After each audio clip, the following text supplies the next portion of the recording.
때는 10년 전 일이다. 한참 신랑과 사랑이 깊어질 때였다.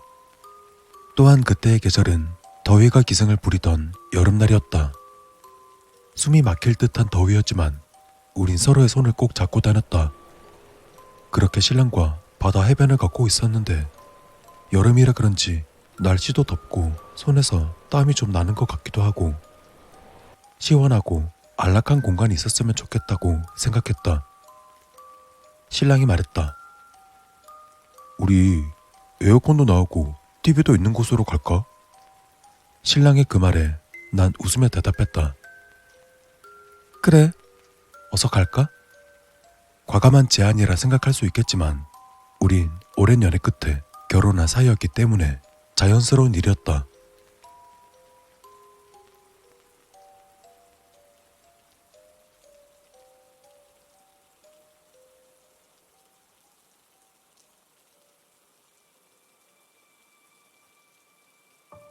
치킨과 음료를 사서 가장 가까운 모텔로 향했다. 마침 방도 하나 남아있었다. 모텔 카운터에 계시던 아주머니가 키를 건네면서 간판불을 꺼야겠다고 혼잣말 하던 게 아직도 기억에 남는다. 우리가 지낼 곳은 복도의 맨 끝방이었다. 복도가 꽤 길었지만 시원한 에어컨 방에서 치킨을 먹을 생각에 잔뜩 기분이 좋아졌다. 하지만 방에 들어서자 실망스러움을 감추기 힘들었다. 모텔 건물 외관과 다르게 방 내부는 무척 낡아 보였다. 스탠드형 나무 옷걸이, 작은 TV, 거기다 눅눅한 공기까지 모든 것들이 기대와 달랐다. 하지만 더위에 지쳐있던 우리에게 에어컨이 나온다는 사실만으로 만족하기로 했다. 우린 방에 들어가자마자 바닥에다 치킨 포장을 풀고 폭풍 흡입했다. 그런데 먹는 내내 알 수 없는 이상한 기분이 들었다. 방 구조는 이랬다. 문 앞에 TV가 놓여 있었고 그 맞은편엔 침대가 있었다. 우린 TV와 침대 사이 바닥에 앉아 있었다. 그리고 난 문을 등진 채 앉아 있었는데 이상하게 계속해서 뒤를 돌아보고 싶어졌다. 어떤 누군가 소리 없이 존재하는 느낌이 들었다. 하지만 돌아봤을 때 보이는 건 갈색 문뿐이었다. 그냥 신경 쓰이는 기분일 뿐이라며 애써 무시했다. 치킨을 다 먹은 신랑이 내게 말했다. 난 먼저 씻고 올게. 신랑이 욕실에 들어가고 난 TV를 보면서 남은 치킨을 먹으려 했다. 그런데 자꾸만 문 쪽이 신경 쓰여 힐끔 바라보았다. 그 순간 심장이 철렁 내려앉았다. 문에 축 늘어진 검은색의 형상이 보였다가 사라진 것이다. 너무 놀라서 소리도 나오지 않았다. 눈을 빠르게 굴려 방 안을 살폈는데 사람은커녕 검은 옷조차 없었다. 문도 단단히 닫혀 있었다. 헛것을 본 거라 나 자신을 달래며 다시금 TV에 집중하려 했다. 그런데 문을 스치듯 바라본 순간 그 검은 형상이 또 보였다가 사라졌다. 몸이 얼어붙고 머리끝부터 소름이 돋았다. 눈물이 차오르고 다리가 떨리기 시작했다. 그리고 점점 그 형상이 또렷해졌다. 마지막으로 본 모습은 검은 옷을 입은 남자가 문에 목을 매단 형상이었다. 그리고 그때 욕실에서 신랑이 나왔다. 신랑은 방 안의 분위기가 이상하다는 걸 눈치챘다. 난 잔뜩 눈물을 쏟아내면서 문을 바라보고 있었다. 이 상황을 어떻게 설명해야 할지 막막했다. 비싼 돈 주고 모텔에 왔는데 이제 와서 나가자고 하면 신랑이 이해해줄까 걱정했다. 하지만 말이 나오지 않았다. 헌데 그때 신랑이 갑자기 겉옷을 챙겨 입더니 다급하게 말했다. 우리 빨리 나가야 돼. 이유를 물을 겨를도 없이 나도 신발을 신었다. 그리곤 급하게 방을 나와 엘리베이터를 타고 내려갔다. 엘리베이터 안에서 신랑이 말했다. 나도 치킨 먹을 때부터 문 쪽이 신경 쓰였어. 자꾸 눈이 가더라고. 뭔가 얼룩 같은 게 보였다가 사라지는 것 같았어. 말하면 네가 무서워할 것 같아서 그냥 참았는데 네가 그러고 있는 걸 보니까 나가는 게 맞는 것 같아.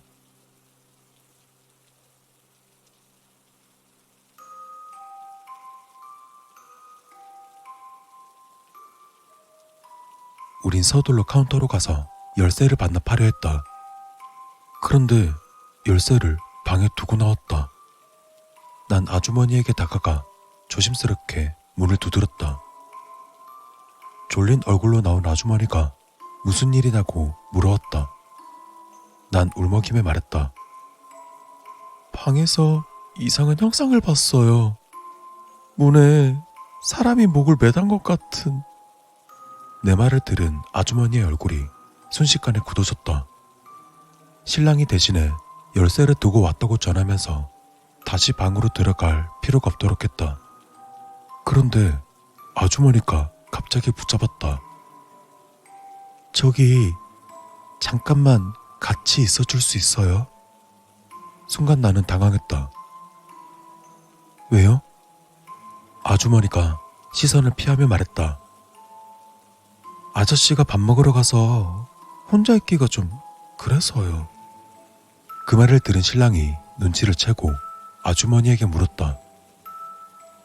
혹시 거기서 사람이 죽었습니까? 아주머니가 한숨을 쉬며 말했다. 말해봤자 기분만 나빠질 텐데. 뭐야, 진짜 사람이 죽은 게 맞아요? 언제요? 하지만 아주머니는 더 이상 아무 말이 없었다.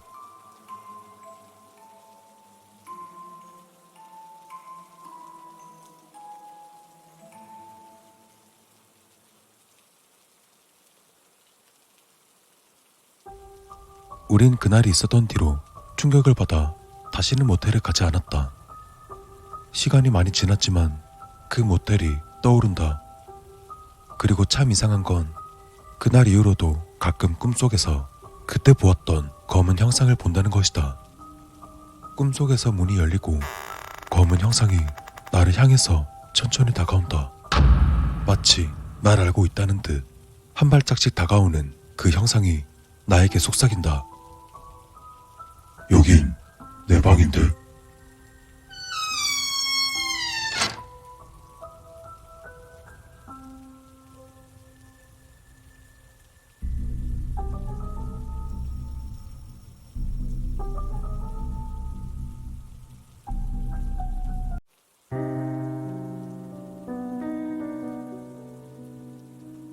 제 친한 친구인 민수는 어렸을 때부터 남들이 볼 수 없는 걸 보았었다고 합니다. 예를 들어 집에 혼자 있을 때 아무도 없는 방으로 종이를 넘기는 소리가 나서 그 방으로 들어가 보면 전혀 모르는 할아버지가 신문을 보며 앉아있거나, 밤에 길을 걷다 보면 사람으로 보이지 않는 여자가 자신을 따라왔다가 사라지곤 한답니다. 그래서 무당을 찾아가 왜 이런 일이 생기는지 물어보자 무당이 민수의 사주를 보았는데 사주가 나오지 않더랍니다. 무당의 말은 이러했습니다. 원래 민수는 이 세상에 나와선 안 되는 사주라고. 그래서 조상신들의 노여움을 사게 된 민수의 주변으로 영적인 것들이 머문다는 것입니다. 그 말을 들은 민수는 조상들의 묘를 찾아가 차례를 지냈습니다. 그러고 나자 한동안은 이상한 것들이 보이지 않더랍니다.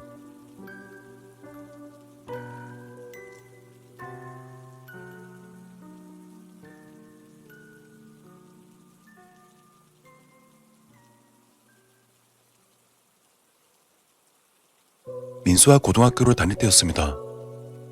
그날은 민수가 밤 늦은 시간까지 도서관에서 공부했습니다. 그리고 집으로 향하던 민수는 아파트 엘리베이터 앞에서 걸음을 멈추었습니다. 민수의 집은 제일 꼭대기층인 14층이었습니다.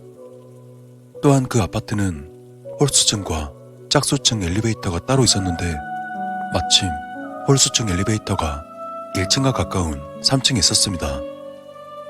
빨리 집에 가서 쉬고 싶었던 민수는 홀수층 엘리베이터를 타고 13층에서 한층을 걸어 올라가기로 했습니다. 그러다 이내 13층에서 내린 민수는 계단으로 한층 올라갑니다. 그리고 그 순간 계단 창가에 서서 창밖을 내다보고 있는 여자를 보았습니다. 그 여자는 민수의 옆집에 살고 있었는데 정신이 조금 이상한 여자였습니다. 무튼 그 여자는 멍하게 창밖을 보고 있었습니다. 그래서 민수도 별 생각 없이 그녀를 지나갔고 자신의 집 문 앞에서 초인종을 막 누르려고 할 때 갑자기 밑에 계단에서 누군가 막 뛰어 올라오는 소리가 들려옵니다. 매우 급하게 뛰어서 올라오는 것 같았습니다. 그러다 소리가 점차 가까워지더니 잠시 후 발소리의 주인공이 보였습니다. 발소리의 주인공은 놀랍게도 8살 정도 되어 보이는 어린 여자아이였습니다. 그러다 그 아이는 갑자기 여자의 다리를 잡아 창문 밖으로 떨어뜨렸습니다. 그 여자도 아무런 저항을 하지 못하고 밑으로 떨어졌습니다. 깜짝 놀란 민수는 여자가 서있던 창문으로 달려가 밑을 내려다보았습니다. 헌데 이상하게도 밑으로 떨어진 앞집 여자가 보이지 않는 것이었습니다. 그래서 다시 옆을 보았더니 조금 전에 분명 있었던 꼬마아이도 어떠한 소리도 없이 사라지고 없었습니다.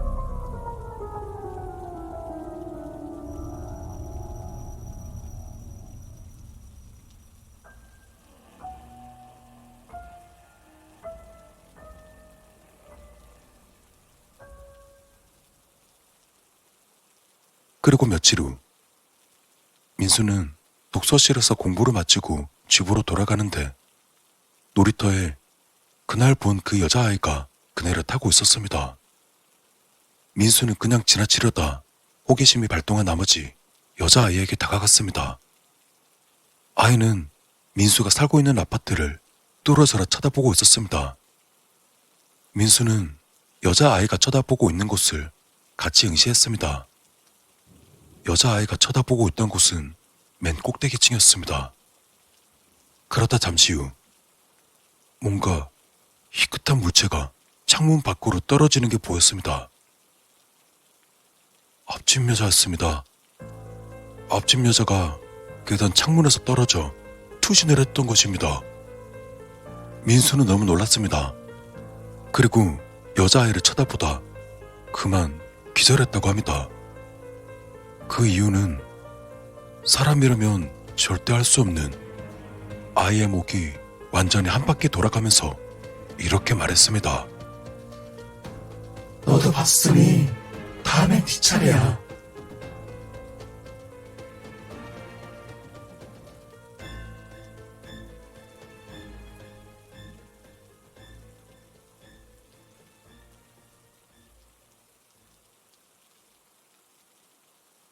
두 번째 이야기. 깊은 밤 그는 드라이브 중이었다. 헌데 갑자기 머리가 긴 여자가 차 앞을 가로막더니 이내 차를 세웠다. 여자는 사람이 없는 도로에 서서 남자의 차가 가까워지자 살짝 손을 든 것이다. 손짓을 본 남자는 차를 세웠다.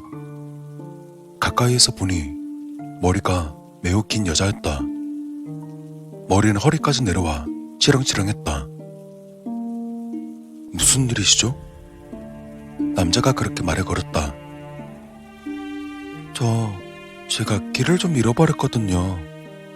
죄송한데 저기 앞에까지만 태워주시면. 남자는 여자의 부탁을 거절하지 못했다. 상당한 미인이었기 때문에. 네, 일단 타시고 목적지가 어디죠? 저기 화원묘지 부근이요. 예? 거기 공동묘지 아닌가요? 네, 맞아요. 친한 친구가 거기 살고 있거든요. 남자는 어쩐지 기분이 나빴지만 이미 차에 탄 이상 내리라고 할 수 없는 노릇이었다. 그리고 그 순간 여자에게서 왠지 흙냄새가 났다. 이 여자 정체가 뭐지? 그렇게 생각하며 목적지까지 데려다준 남자는 차에서 내려 깊숙이 고개를 숙여 인사하는 그 여성을 두고 차를 출발시켰다. 그런데 남자가 창밖을 보자 조금 전에 내려줬던 여자가 무서운 얼굴로 달려오더니 남자의 차 옆으로 긴 머리를 마구 흩뜨리며 한쪽 손으로 차 문이 부서질 듯 남자의 차 문을 두드린다. 남자는 여자의 무서운 행동에 단숨에 엑셀을 밟아 차의 속도를 높였다. 그러자 귀가 찢어질 듯한 여성의 비명이 들려왔다. 그러다 이내 차의 속도를 이기지 못한 여성은 저기 뒤쪽으로 떨어져 보이지 않게 되었다. 남자는 떨리는 손으로 핸들을 잡고 간신히 집에 도착했다. 그리고 차 문을 여니 털썩하는 소리와 함께 뭔가가 발 밑으로 떨어졌다. 자세히 보니 긴 머리가 붙은 고기 조각이었다. 남자는 여자의 머리칼이 차 문에 낀 것도 모른 채 엑셀을 밟았던 것이다.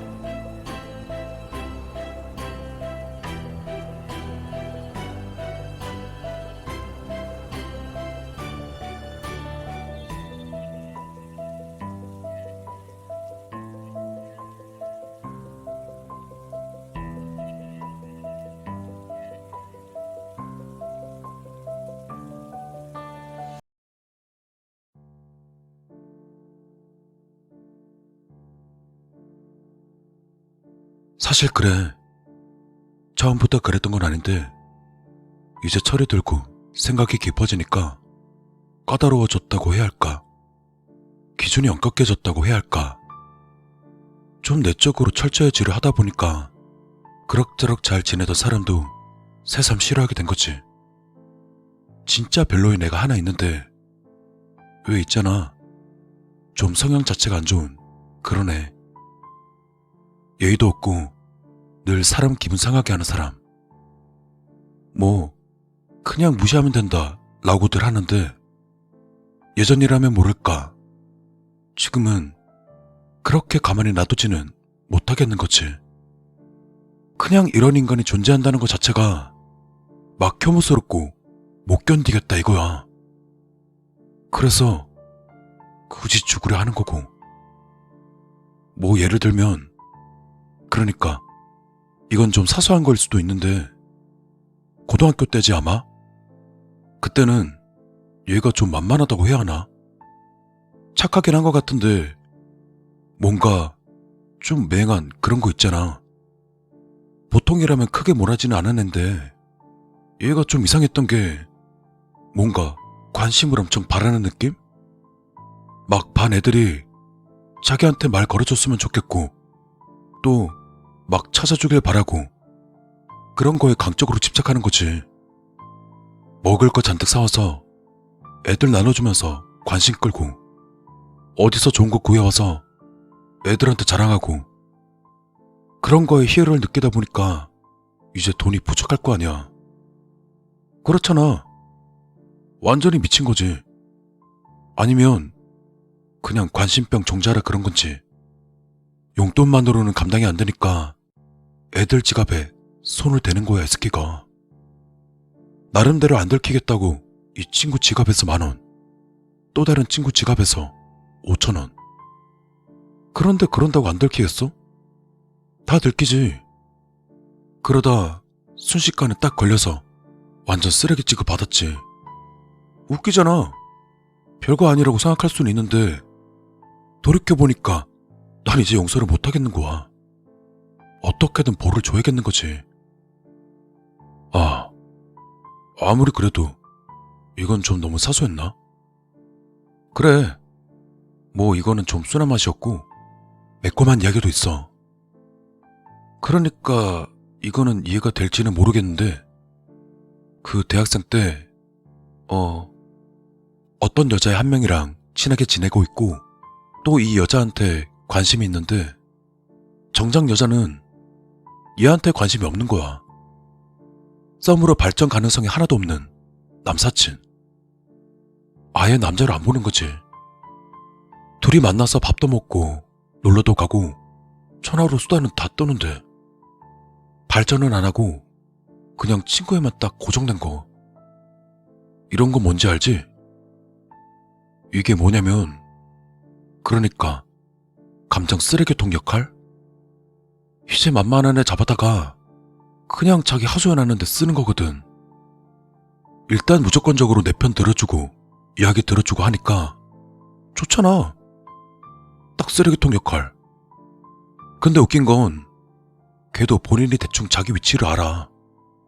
근데 그걸로도 만족스러운 거야. 어차피 애인이 되는 건 꿈같은 일이니 그냥 이대로 충분하다. 그렇게 내적 만족을 하는 거지. 문제는 그런 여자들 특징이 자기 행복하고 좋을 때는 또 안 찾아요. 봐. 애인을 새로 사귀었다. 혹은 친구들이랑 잘 지내고 있다.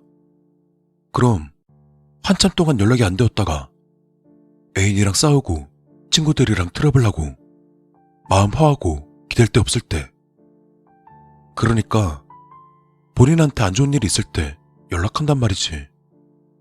행복할 때는 없고 불행하고 우울할 때만 찾는 거야. 그러니까 보통 제정신인 사람이면 아, 나는 얘한테 겨우 이 정도구나. 이런 일방적인 관계는 끊어야겠구나. 이렇게 생각해야 되잖아. 근데 얘는 사고방식이 완전 이상해서 혼자서 미친 결론을 낸 거야. 아, 얘는 행복하면 나를 안 찾으니까 얘는 불행해져야겠구나. 그래서 걔 인간관계가 문제 생기길 바라면서 막 은근히 수작질하는 거야.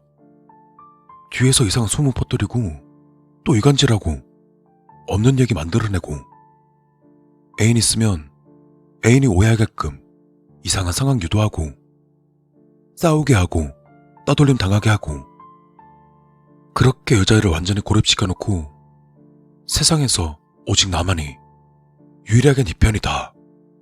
이런 식으로 미친 상황을 만들어버린 거지. 뭐 그게 통했는지 한동안은 나를 만족하면서 사는가 싶더만 얼마 안 가서 들켜버렸어. 당연히 그야말로 쓰레기 중에 쓰레기가 돼버렸지. 근데 이놈은 반성이 없어. 그냥 오해가 좀 있었다? 난 아무 잘못 없다. 이러면서. 어때? 진짜 나쁜 놈 아니야? 이 정도면 나쁜 새끼니까 죽여도 되잖아. 어? 살아있을 자격도 없는 놈 아니야? 뭐 좋아. 또 다른 얘기가 있거든.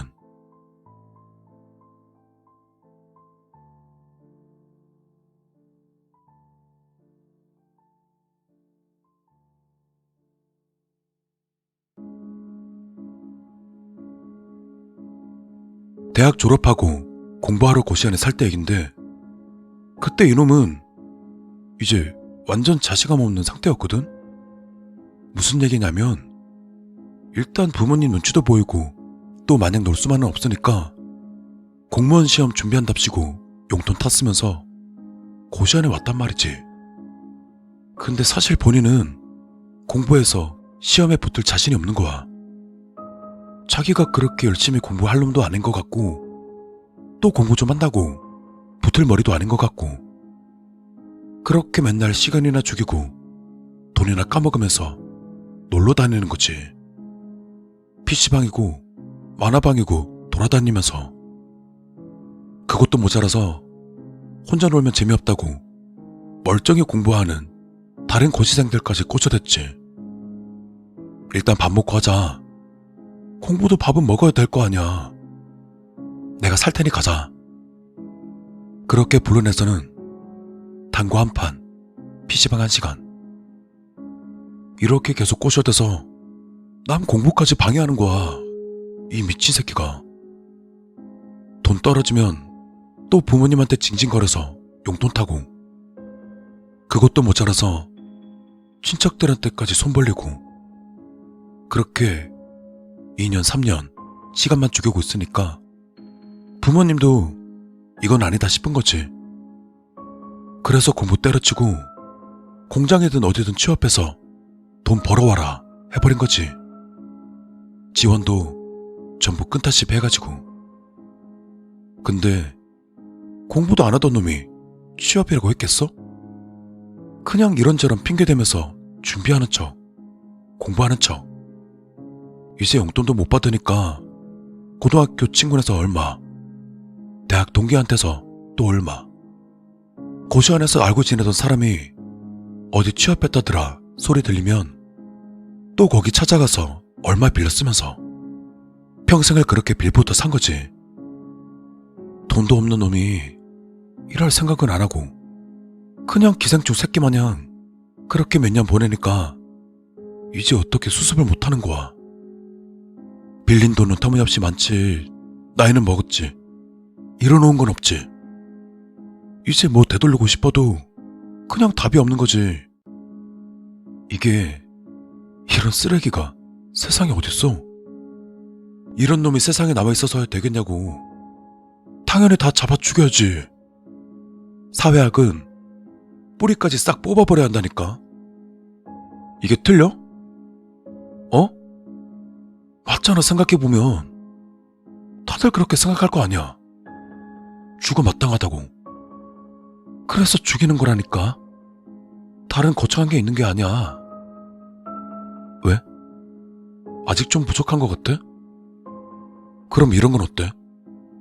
돈 없고 능력 없는 주제에 여자는 욕심이 나는지 틈만 나면 연애할 궁리나 하고, 머리도 나쁜 게 힘든 건 안 하려고 버티고 있으니 만년백수신세고, 부모님께 전화해서 한다는 말이라곤 돈 좀 보내달라는 소리밖에 없는 데다 매번 말만 그럴싸하게 하면서 정작 하는 것 없이 시간이나 축내는 거지.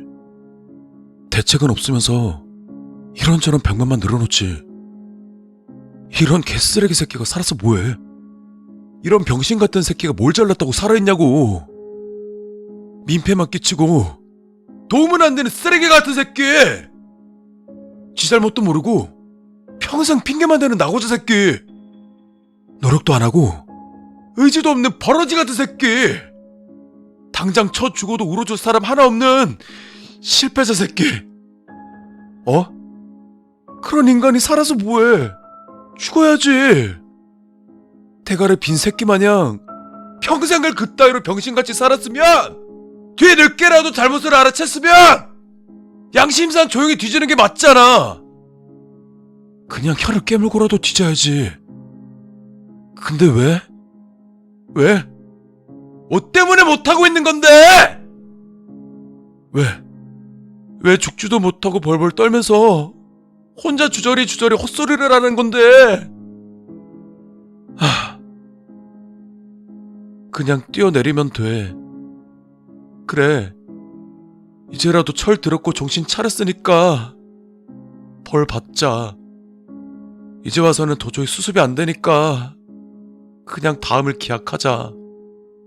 다 싫잖아. 내가 용서가 안 되잖아. 당장 내일도 버틸 자신이 없잖아. 어? 지금까지 한 번도 내 힘으로 뭘 한 적 없으니까 이번 한 번만, 딱 한 발자국만 앞으로 가보자. 딱 한 발자국만.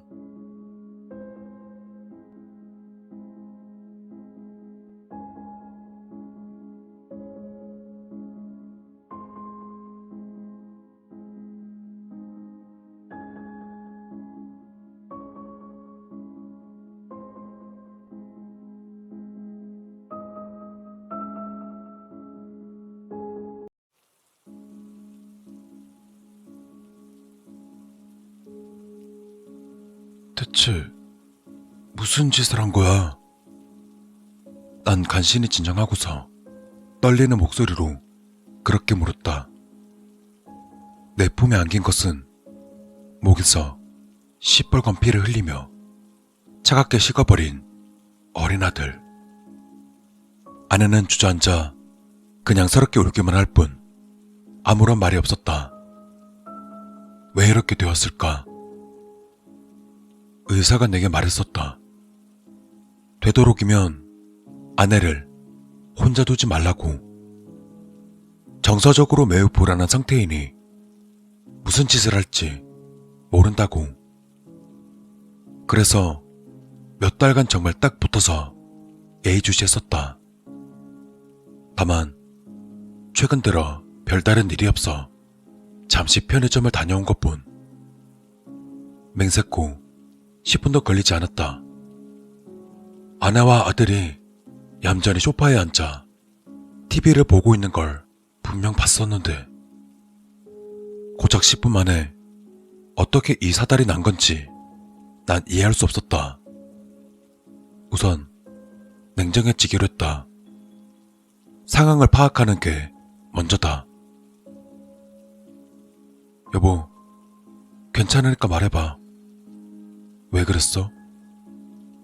아내는 한참을 망설이다 더듬거리더니만 이내 말을 꺼냈다. 딸꾹질. 뭐? 자꾸 일부러 딸꾹질 하잖아. 나 약 올리는 것처럼. 나도 모르게 언성이 높아졌다. 아니, 무슨 말도 안 되는. 고작 그런 이유로 자기 아들을 죽여?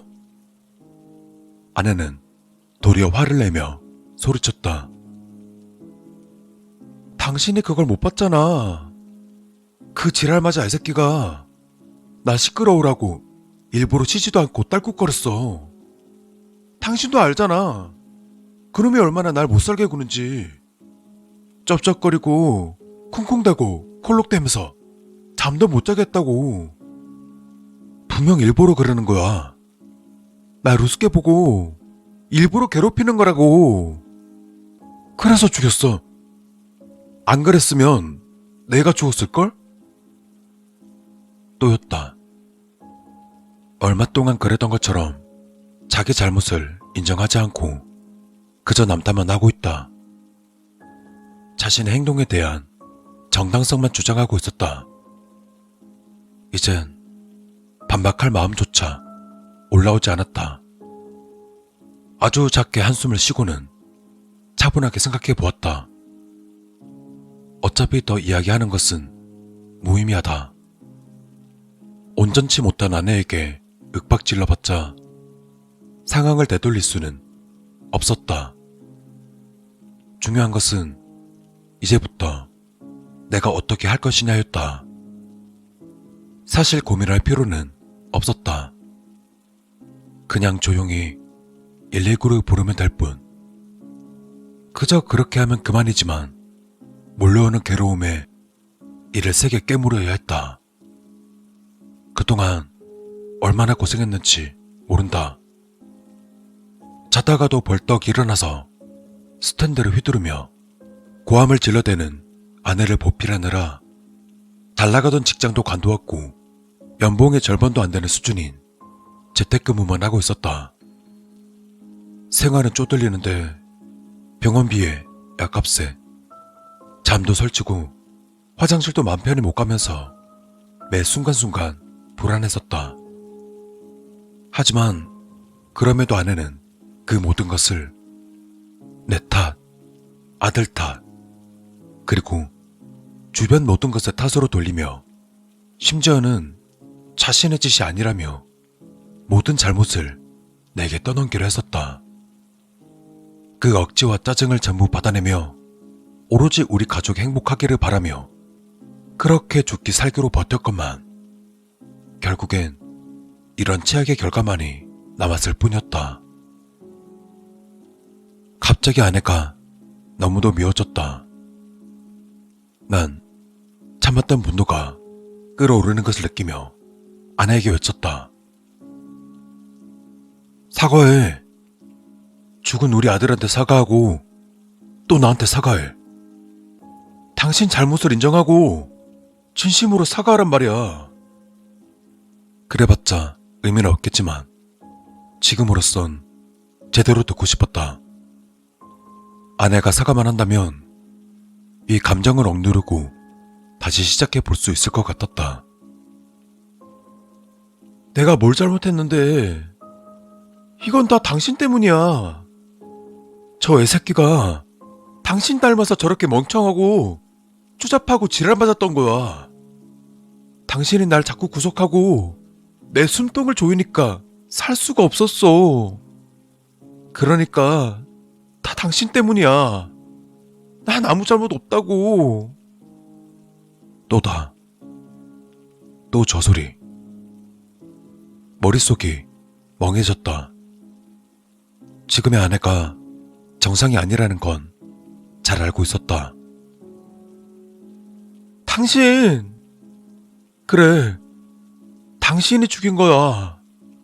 당신이 매일 날 괴롭히고 때리더니 결국 착한 우리 아들까지 죽인 거야. 당신은 살인자야. 악마 같은 살인자. 발악적으로 외치는 아내를 보며 한숨을 쉬었다. 책임 전가를 넘어서 다시금 자신이 저지른 짓을 부정하고 있다. 머리가 아파왔다. 우선 진정하자. 진정하고 내가 해야 될 것을 찾아보자. 이대로라면 정말 무슨 짓을 벌일지 모른다. 난 아무런 대답 없이 조용히 뒤돌아 전화기를 꺼내 경찰에 신고했다. 사고가 있었습니다. 빨리 와주세요. 네, 부탁드립니다. 착잡한 마음으로 전화를 끊었다. 이제 경찰이 들이닥칠 터이니 아내는 구속될 것이다. 아마 평생 교도소에서 정신과 치료를 받으며 살게 될 것이다. 그럼 이제 나는 어떻게 해야 할까? 이런 것 따위들을 고민하며 천천히 뒤를 돌아보았다. 그런데 시발, 좆됐다. 아내는 시카를 집어들고 자신의 목을 겨누고 있었다. 잠깐, 뭐하는... 당신이 죽인 거야. 나도 당신이 죽인 거라고.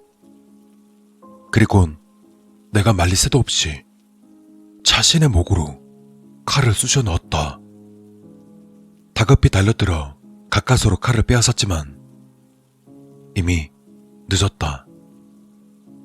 아내는 목에서 꽤 많은 양의 피를 울컥울컥 토해내며 눈을 감았다. 아들과 똑같은 모습으로 그 순간 집으로 경찰이 들이닥쳤다.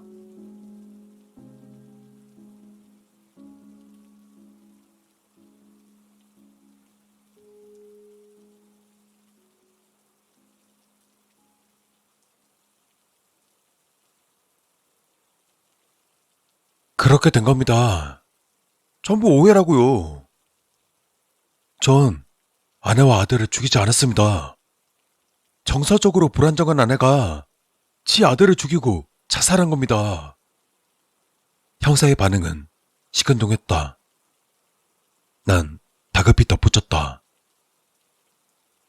오해할 만한 상황이란 건 이해합니다. 하지만 조금만 조사해보면 금방 아실 수 있을 거예요. 제가 한 게 아닙니다.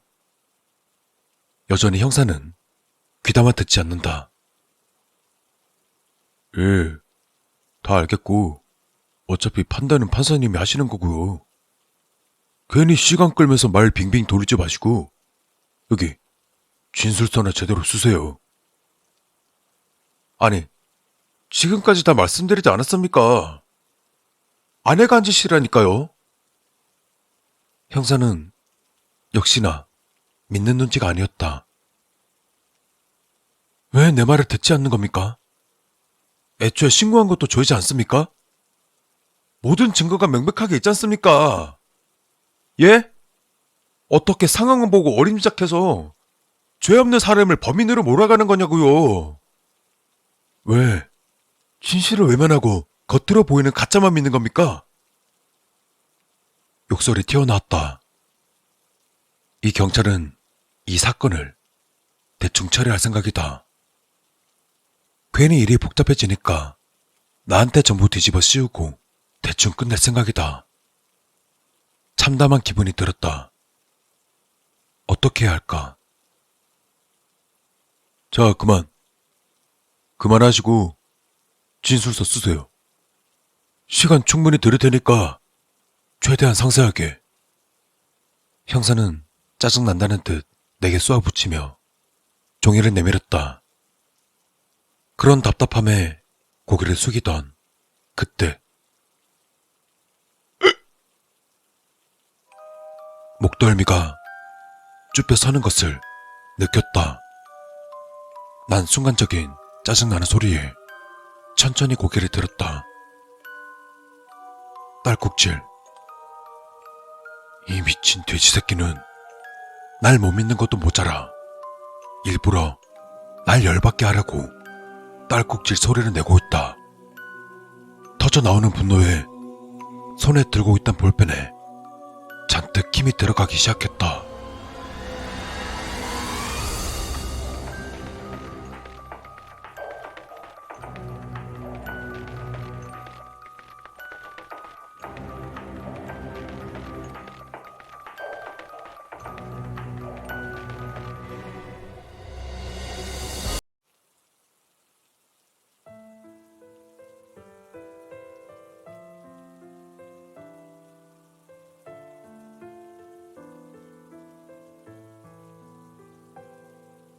(11월) 끝자락에 걸쳐진 하늘은 차가운 눈송이를 흩뿌리고 있었다.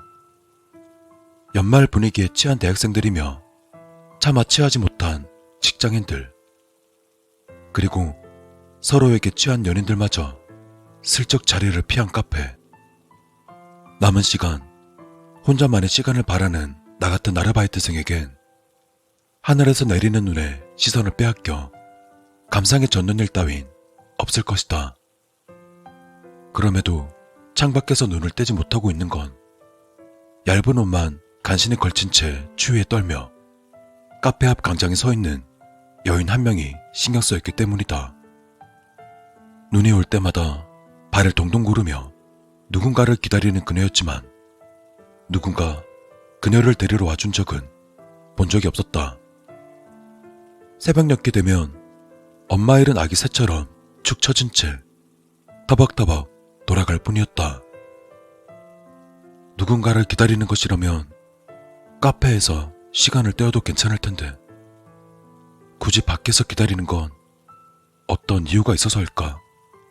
아니면 그녀의 허름한 옷차림이 보여주듯 따뜻한 아메리카노 한 잔으로 몇 시간이나 뭉개고 있을 만한 염치도 없어서일 것이다. 그냥 그것이 궁금할 뿐이라면 움직이지 않았겠지만 매력적이고도 안쓰러운 그녀의 모습은 따뜻한 카페를 벗어나 말을 걸어볼 사이로 충분할 만큼 내 마음을 끌었다. 저 혹시... 내가 다가가자 기대감 어린 얼굴이었던 그녀는 금세 실망한 표정으로 바뀌었다. 기다리던 사람이 아니어서인 듯했다. 누구 기다리시는 것 같은데 괜찮으시면 카페 안으로 들어오시는 건 어때요? 어차피 손님도 없고 또 밖이 너무 추우니까 제가 따뜻한 거 한 잔 정도는 대접해드릴 수 있거든요. 그녀는 주변에 힐끗거리며 눈치를 살폈지만 그러기엔 눈발이 성난 가시처럼 휘몰아쳤기 때문에 작게 고개를 끄덕였다.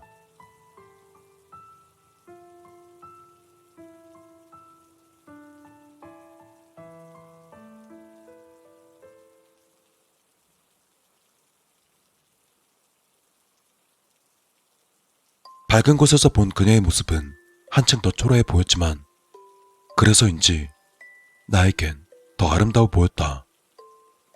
정성스레 내린 따뜻한 아메리카노 한 잔으로 얼어붙은 손을 녹이며 그녀는 연신 밖을 바라보고 있었다.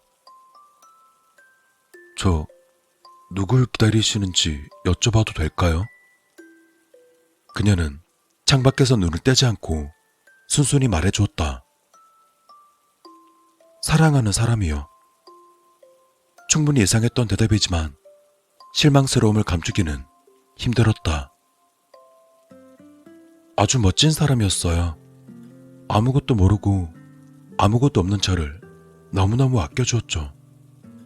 잠깐이었지만 정말 행복했어요. 기운 없던 그녀의 눈으로 잠시나마 생기가 돌았다. 일 때문에 어쩔 수 없이 떠났지만 그이는 꼭 돌아올 거예요. 저랑 약속했으니까. 첫눈 오는 날 우리가 처음 만났던 여기로 돌아올 거라고 약속했으니까. 첫눈이요? 오늘은 첫눈이 아닌데요? 아마 세 번째나 네 번째쯤? 그녀는 내 의문에도 전혀 흔들리지 않았다. 네 번째요. 네, 저도 알아요. 하지만 그이가 착각했을 수도 있잖아요. 어디 사는지는 모르지만 거긴 눈이 안 왔을 수도 있고. 사실 네 번째도 아니에요. 3년째 그이를 기다리고 있거든요. 이렇게 자신의 이야기를 쉽게 털어놓는 것은 그녀가 그만큼 힘든 시간을 보냈다는 뜻이었다. 또한 그녀의 말에 비추어 볼 때 그녀의 기다림은 좋은 결말이 아닐 것이란 뜻이기도 했다. 감히 제가 드릴 수는 있는 말은 아니지만 기다리시는 그분은 무슨 말씀하실지 잘 알아요. 하지만 전 기다릴 거예요. 그이는 능력 있는 남자거든요. 비록 지금은 제가 공장에 일하면서 비루하게 살고 있는데 그이가 돌아오면 절 구원해 줄 거예요. 저 혼자선 이 비참한 삶을 벗어나지 못해요. 그러니까 절대 포기 안 해요. 저한텐 그거밖에 할 수 있는 게 없으니까. 입을 다물 수밖에 없었다. 내겐 그녀를 나무랄 자격도 없고 바보라고 몰아세울 자격도 없는 것이다. 그저 따뜻한 커피와 잠시 머물 수 있는 자리 정도가 그녀에게 줄 수 있는 나의 최선이었다. 응원합니다. 그리고 언제가 되었건 괜찮으니까 제가 있을 때는 아무 걱정하지 말고 들어오세요. 제가 따뜻한 거 한 잔 정도는 드릴 수 있거든요. 그거 드시면서 몇 시간이고 기다리셔도 돼요. 그녀는 염치 없고 죄송하단 말을 작게 웅얼거렸지만 차마 거절하지 못했다. 어쩌면 내 생각 이상으로 어려운 생활을 꾸리고 있었는지도 몰랐다. 누구에게라도 하소연하고 싶어하는 그녀였기에 물어만 본다면 곧바로 대답을 들을 수는 있겠지만 안 그래도 차가운 이 공기를 더욱 떨어뜨리고 싶지는 않았다. 때문에 평범한 일상의 대화로 조금이나마 따뜻하게 되어 보기로 했다. 혹시 책 같은 건 좋아하세요? 네, 도서관에 자주 가서 빌려봐요. 가끔은 운 좋게 폐지 버리는 데서 책 무더기로 발견하기도 하고요. 정말 가지고 싶었던 책을 주었을 때 얼마나 기쁜지 눈물까지 났었다니까요. 책 이야기가 나오자 그녀는 창에서 눈을 떼고서 날 바라볼 정도로 흥분했다.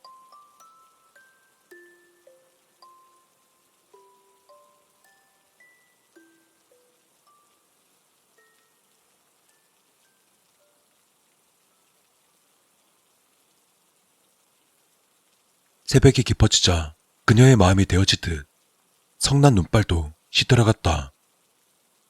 한동안 밖을 보는 것도 잊어버린 채 나와 대화를 나누던 그녀는 몹시 아쉽다는 표정으로 자리에서 일어났다. 이제 가봐야겠어요. 오늘도 안 올 건지. 눈도 그쳤고 오늘은 오전 초 출근이라 집에 가서 잠깐이라도 눈 좀 붙이려고요. 잠시만요. 마침 심심풀이용으로 가져온 책 두어 권을 꺼내서 그녀에게 건네었다. 제가 좋아하는 책이에요. 빌려드릴게요. 이번에도 그녀는 그놈의 염치 때문에 주저하는 듯 보였지만 자신도 모르게 책을 받아들었다. 다음 눈이 올 때 그때 꼭 돌려드릴게요. 꾸벅 인사를 해보인 뒤 카페를 나선 그녀에게 눈이 아니라 언제든 와도 좋다는 내 웅얼거림은 그녀에게 닿지 못했다.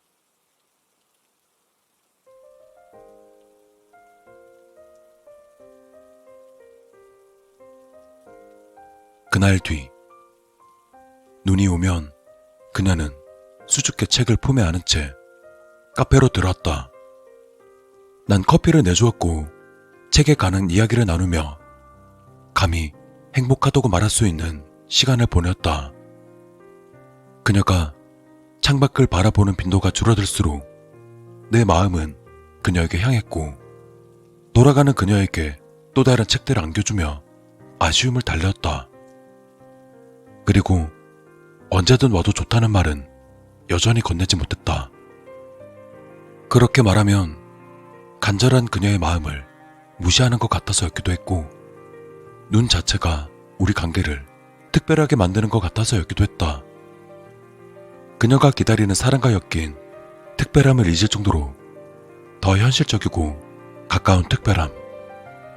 그것이 나에게 기대감을 주었다. 우리가 함께하게 된다면, 우리가 연인이 된다면 어떨까? 아르바이트하며 학자금 대출인을 갖고 있는 내가 사정이 좋지 않는 그녀에게 백마탄 왕자님은 될 수 없었다. 대신 둘이서 함께 좋아하는 거라며 한 걸음씩 꾸준히 미래에 대한 준비는 충분히 할 자신 있다.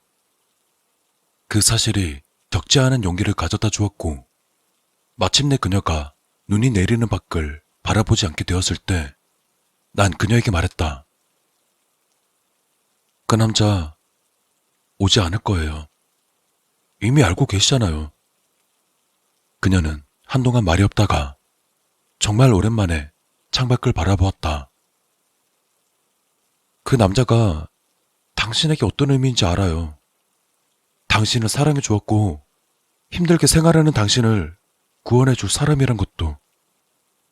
하지만 그 사람은 돌아오지 않을 겁니다.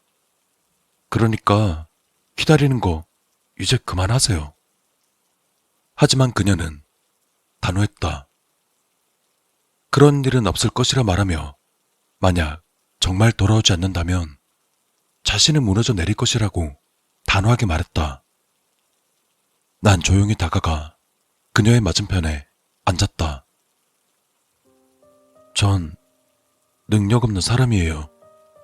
아마 그 남자보다 못났고 또 가난하죠. 제가 아무리 여겨도 당신의 구원이 될 순 없을 거예요. 하지만 적어도 지금 당신 앞에 있잖아요. 제가 손을 잡아드릴 수 있어요. 눈 맞으면서 떠는 게 아니라 손을 녹이면서 책에 빠져들 수 있을 만큼. 그녀는 대답하지 않았다. 당신도 힘겹게 살고 있다는 거 알아요. 하지만 둘이서라면 어떻게든 끌어갈 수 있을 거예요. 화려한 데이트는 힘들겠지만 같이 도서관에 가서 같이 책 읽고 따뜻한 캔커피를 마시면서 이야기 나누는 거죠. 또 날이 좋을 땐 산책하면서 책갈피로 쓰기 딱 좋은 단풍잎을 발견할지도 몰라요. 전 당신과 함께하는 동안 힘을 얻겠죠. 난 못하지만 당신은 제게 구원이 될 수 있어요. 아니, 우리가 서로에게 구원이 될 수 있어요. 생각해봐요. 같이 꾸준히 돈을 모으면 둘이서 작은 헌책방도 열 수 있을 거예요. 부유하진 않지만 행복하겠죠. 그런 삶을 살 수도 있어요. 그녀는 멍하게 창밖을 바라보고 있었다. 그리고 천천히 입을 열었다. 전 바보 같은 사람이에요. 그래서 사람을 잘 못 사귀었어요. 그나마 제게 다가온 친구가 있어서 최선을 다했는데 그 친구한테 속아서 말도 안 되는 빚을 떠안았어요. 바보 같던 나 따위는 평생 가도 다 못 갚을 그런 빚이요. 이 계절이 끝나면, 그러니까 봄이 오면 사채업자들이 절 찾을 거예요. 오래 기다렸으니 이번에야말로 빨리 돈을 갚으라면서. 전 갚지 못할 거고 그 사람들은 절 그냥 두지 않겠죠. 죽게 될지도 몰라요. 차라리 죽었으면 싶을 만큼 비참한 꼴을 당할지 알 수 없어요. 정말 만약 그 남자가 돌아온다면 절 구원해 주겠죠. 빚을 갚아주고 저와 결혼해서 행복하게 해줄 거예요. 그럼 당신은요? 당신도 절 위해서 그렇게 해주실 수 있어요? 절 위해서 그 빚을 함께 떠안고 비참함을 넘어서 추악하게 살아도 행복할 거라 말씀하실 수 있나요? 공기가 살을 베어낼 듯 차가워졌다. 난 그녀를 안아줄 수 있을 정도로 용감하다고 생각했는데 내 입은 얼어붙기라도 한 양 떨어지지 않았다. 그녀가 안고 있던 짐은 내 생각 이상으로 거대했고 또 차갑고 날카로웠다. 눈보라 따위는 우습게 느껴질 만큼 그리고 난 그녀처럼 그걸 다 맡고 있을 만큼 강하지 못했다. 그녀는 아주 오랫동안 기다려 주었지만 난 끝내 대답하지 못했다. 여전히 내가 아닌 창밖을 바라보고 있던 그녀는 천천히 자리에서 일어났다. 그동안 감사했어요. 몸 녹이게 배려해 주신 것도 늘 따뜻한 거 내주신 것도 책 빌려주신 것 또 못난 저한테 마음 써주신 것까지. 하지만 당신은 절 구원하지 못해요. 반대로 저도 당신의 구원이 되지 못하고요. 지금 당신이 눈앞에 있어도 절 보지 못하는 것처럼. 그러니 전 차라리 올리 없는 그 사람을 기다릴래요. 오히려 그 헛된 희망이 절 무너지지 않게 다잡아 줄 테니까. 그녀는 조용히 일어나서 카페 밖으로 나갔다. 난 떠나는 그녀에게 책을 안겨주기는커녕 감히 바라보지도 못했다. 간신히 고개를 들었을 땐 눈발이 점차 옅어지고 있었다. 올겨울 마지막 누님을 말하고 싶은 듯 애처롭게.